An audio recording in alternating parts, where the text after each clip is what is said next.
You ask Tiger to solve. This deals with linear equations with one unknown.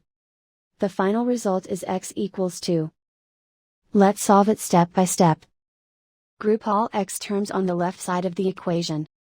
Add 4x to both sides. Group like terms. Simplify the arithmetic. Group like terms.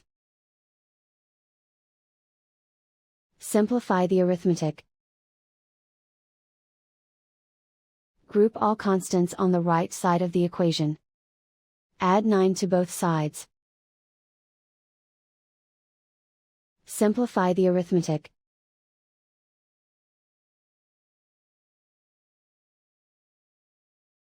Isolate the x.